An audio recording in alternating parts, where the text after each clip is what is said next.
Excuse me. Miss, asan yung bangkero nito? Ako. Ikaw? Seryoso ka ba? Nasada mo yung bangka ko, no?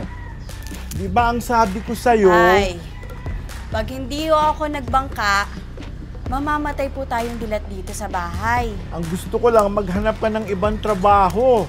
Huwag yung pagiging bangkera. Saan naman, Tay? Sa Maynila.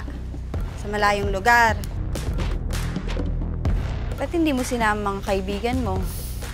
Kaya girlfriend mo, para masaya. Wala akong girlfriend. Eh, ikaw? May boyfriend ka na ba? Wala. Eh, sa ganda mong yan. Bulag siguro mga binata dito sa inyo.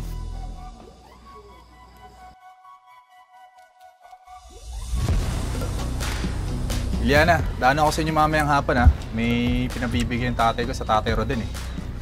Ano bang ayaw mo kay Gabo? Pareho kaming salat sa buhay. May mga magulang pa na inaalagaan. Sana lang kami pupulutin kung kaming dalawa pang magkakatuluyan. Saan mo ako dadalhin ngayon? Gusto mag-swimming, di ba? Eh di dun tayo sa the best na lugar sa amin para mag-swimming.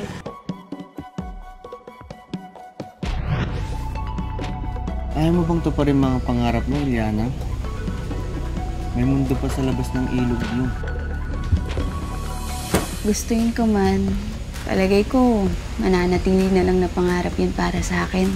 Aalis ka? Kapal na mukha mong hayop ka! Si Levi ang gusto ko at hindi ikaw!